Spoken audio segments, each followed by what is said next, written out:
Hello, my name is Colin Newton. I'm the program manager for the Survivor Support Program at the Clark County Volunteer Lawyers Program. The Survivor Support Program is funded partially by CSBG funds, and we are one of the first in the state to provide direct representation legal services to survivors of domestic violence. We have currently 2 staff attorneys, a legal assistant, and myself here working exclusively on cases involving significant domestic violence and sexual violence, and we collaborate quite a bit with the local YWCA. I'm going to share some stories of participants in our program. So time and time again, something that we see in the Survivor Support Program that we really pride ourselves on is the difference that continued assistance can make in some cases like ours. We find that despite resolving one legal issue, survivors of domestic violence are still often faced with a significant number of additional problems, some legal, some non-legal. The sustained support that we are able to provide to our clients helps them to effectively cut ties with their abusers, but also to stabilize their lives as they recover from the long-lasting, multifaceted, and far-reaching effects of domestic violence. In 2022, our program began working on an area of law which was relatively new to the entire state of Washington, which is minor guardianship. For reference, the new law for minor guardianship replaced what used to be called non-parental custody. It was a complete overhaul, and it happened in 2021. So it's still quite new to the state. But in this situation, a participant came to us seeking guardianship over his 2 young nephews.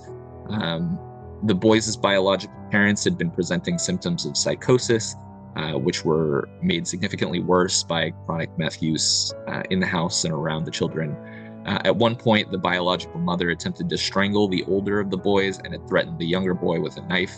And so terrified, these boys fled to their uncle, who was able to provide safe but temporary housing for them. If the biological parents ever came by, this uncle would have no rights to protect his nephews. And so to make things worse for this family, almost all of the family is undocumented and speaks very little English. So our program participant was extremely hesitant to initiate anything involving the courts.